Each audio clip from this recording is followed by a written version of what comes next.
আমার প্রিয় ছাত্রছাত্রীরা, আশা করি তোমরা সবাই ভালো আছো। আজকে আমরা চতুর্থ শ্রেণীর গণিত পড়াবো বলে হাজির হয়েছি। তোমাদের বইয়ে 96 পাতা থেকে আজকে পড়া। ভিডিওটা ভালো লাগলে লাইক কমেন্ট শেয়ার করবে। চ্যানেলে যারা নতুন এসেছো চ্যানেলটাকে সাবস্ক্রাইব করে যাবে। আস্তে আস্তে গোটা বইটা আমরা শেষ করবো। এর 96 পাতায় কি পড়া আছে দেখতে পাচ্ছি। আমাদের নতুন স্কুল শুরু হওয়ার 128 দিন পরে স্কুলে রবীন্দ্র জয়ন্তী অনুষ্ঠান হয়েছিল। হিসাব করে দেখি নতুন স্কুল শুরুর কত মাস কতদিন পরে অনুষ্ঠানটি হয়েছিল। দেখো কিভাবে অঙ্কটা করতে হবে। আমরা কি জানি 1 মাস মানে 30 দিন, তাহলে 128 দিন কত মাস কতদিন হবে? 128 কে 30 দিয়ে ভাগ করতে হবে। 3 4 12 120, 30 4 120, চারটা বসবে ওই এককের ঘরে। আর 128 থেকে 120 বিয়োগ দিলে হবে 8। তাহলে আমরা বলতে পারি 4 মাস 8 দিন পরে আমাদের স্কুলে রবীন্দ্র জয়ন্তী অনুষ্ঠানটা হয়েছিল। দেখো এই ভাগ দেখে আমরা সহজেই বলতে পারবো এখানে ভাজ্য হচ্ছে 128, ভাজক হচ্ছে 30, ভাগফল হচ্ছে 4 আর ভাগশেষ হচ্ছে 8। অর্থাৎ এখানে ভাগশেষটা ছোট, ভাজকটা বড়। সবসময় জানবে অঙ্কে ভাজকটা বড় হয়, ভাগশেষটা ছোট হয়। তারপরে কি অঙ্ক আছে দেখি। প্রতি বাক্সে 36টি করে আপেল রাখবো। এরকম 200টি আপেলকে কতগুলি বাক্সে রাখতে পারবো আর কতগুলি আপেল পড়ে থাকবে একটু হিসেব করে দেখি। কি করতে হবে? 200কে 36 দিয়ে ভাগ করতে হবে। আমরা কি জানি, দেখো পাশে করেছে 36 সঙ্গে 5 গুণ করলে 180 হয়, সেটা 200 থেকে ছোট। আর 36 সঙ্গে 6 গুণ করলে 216 হয়, ওটা 200 থেকে বড়। তাহলে 36 5 180। এবার 200 থেকে 180 বিয়োগ করলে হবে 20। দেখো 36 5 180 হয়েছে, তো 5টা কিন্তু এককের ঘরে বসেছে। তোমরা এই জিনিসটা মাথায় রাখবে। তাহলে কি বুঝতে পারলাম? 5টি বাক্সতে রাখতে পারবো আর 20টি আপেল পড়ে থাকবে। এখানে ভাজ্য হলো 200, ভাজক হলো 36, ভাগফল 5 আর ভাগশেষ 20। সবসময় মনে রাখবে ভাগশেষটা ছোট হয়, ভাজকটা বড় হয়। এই চিহ্ন দ্বারা প্রকাশ করি আমরা। দেখি তারপরে কি আছে। তার মানে তোমাদের বই 96 পাতার একদম তলার অঙ্কটা, শেষের অঙ্কটা দেখো কি আছে। আমার কাছে 100টি পেন্সিল আছে।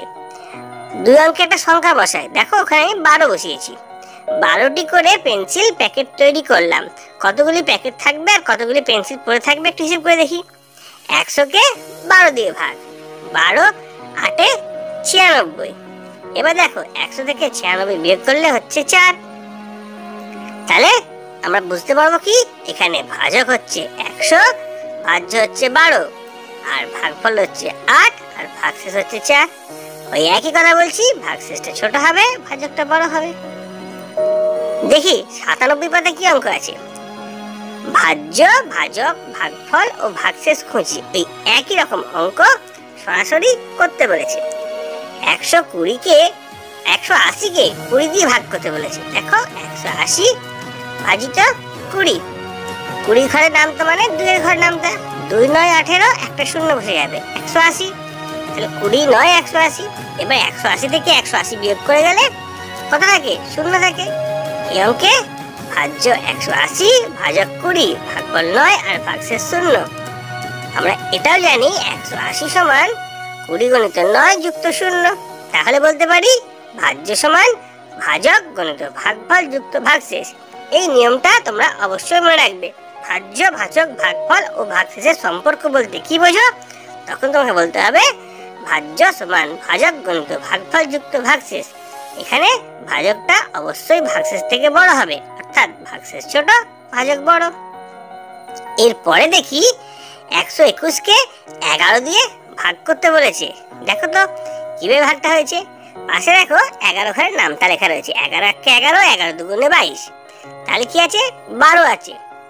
11 1 কে 11 হবে, 12 থেকে 11 বিয়োগ করলে 1 আর উপর থেকে 1 নামছে 11 হলো। আবার 11 1 কে 11। দেখো প্রথমে একটা কিন্তু দশমিক ঘরে বসছে, তারপর ঘরটা এককের ঘরে বসছে। তাহলে 11 হবে উত্তর। ভাজ্য এখানে 121, ভাজক হচ্ছে 11, ভাগফল 11 আর ভাগশেষ 0। এই একই রকম নিয়ম। 121 মানে 11 গণিত 11 যুক্ত 0। তার মানে ভাজ্য সমান ভাজক গণিত ভাগফল যুক্ত ভাগশেষ। তাহলে ভাজকটা ভাগশেষ থেকে অবশ্যই বড় হবে, ভাগশেষ ছোট, ভাজক বড়। হাতে কলমে যদি শিখতে চাই কিভাবে শিখবো দেখো। 121 মানে 10টা করে বান্ডেল রয়েছে। কটা? 1 2 3 4 5 6 6 6 12, 120 হয়ে যাচ্ছে। তাহলে 12টা বান্ডেল রয়েছে, 10টা করে 120 হচ্ছে। পাশে দেখো ছোট্ট একটা লাঠি রয়েছে, তাহলে তো 121 হবে। 120 আর 121। এরপরে কি করব? 11 দিয়ে যদি ভাগ করতে হয়, 12টা বান্ডেল রয়েছে, তাহলে আমরা কি করব? 11টা বান্ডেল নেব, একটা একটা করে বান্ডেল নেব, আর 12তম বান্ডেলটা খুলে নেব।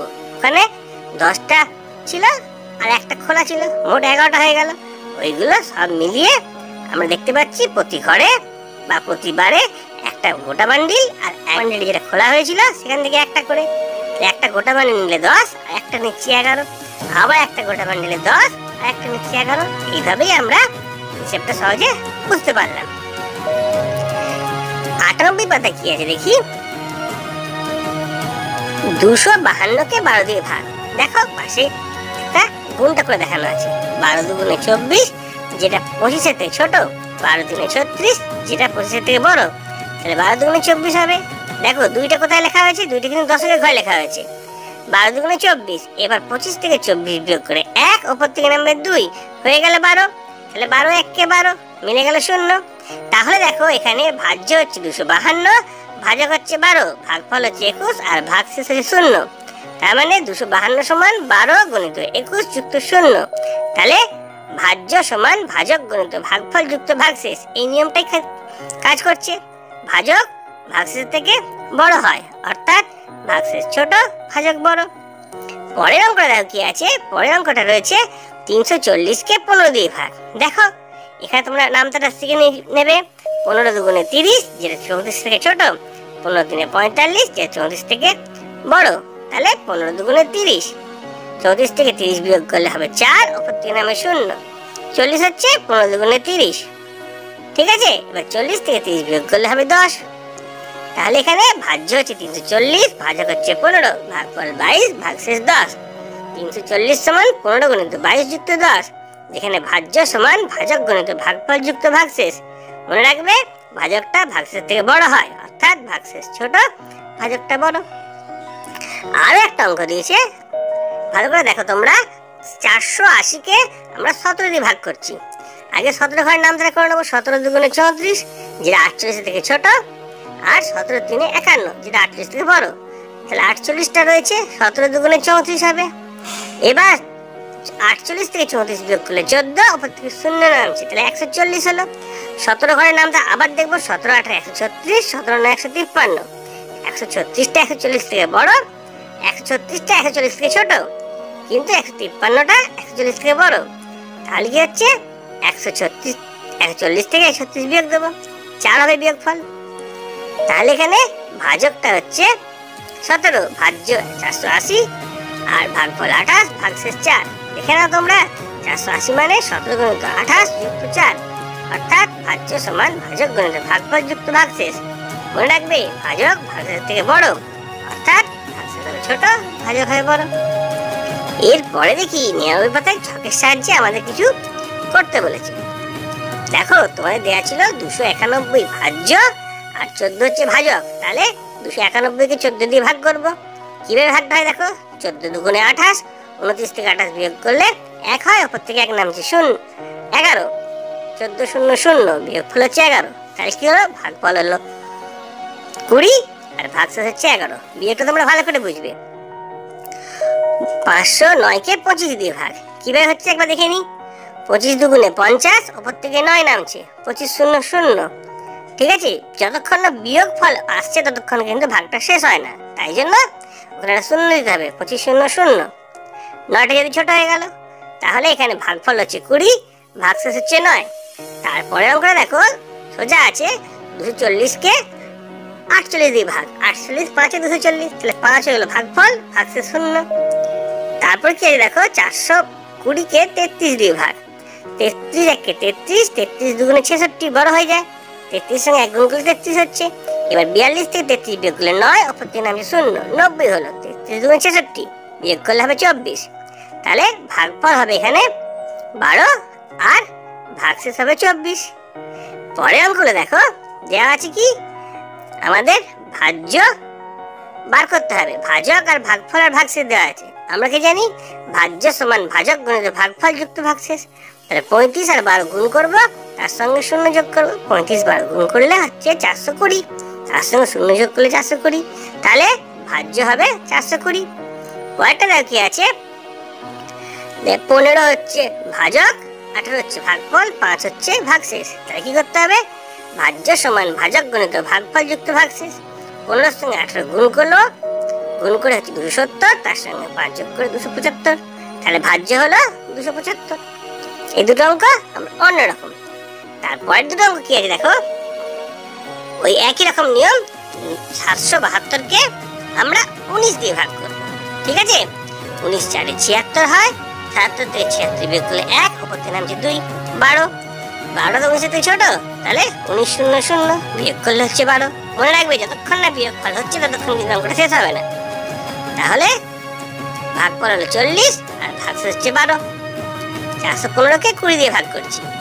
20 দুগুণে 40, ওপর থেকে 1 নামছে, বিয়োগ করে 1 নামছে, ওপর থেকে 5 নামছে, 15। তাহলে 20 0 0, 15 থেকে 0 বিয়োগ করলে হচ্ছে 15। তাহলে ভাগশেষ হচ্ছে 15 আর ভাগফল হচ্ছে 20। দেখো, এইভাবে সমস্ত অঙ্কগুলো বুঝিয়ে দেওয়া গেল। কিভাবে ভাগ করতে হবে, ভাগফল, ভাগশেষ, ভাজ্য, ভাজকের কি সম্পর্ক, সেটাও আমরা আজকে জেনে নিলাম।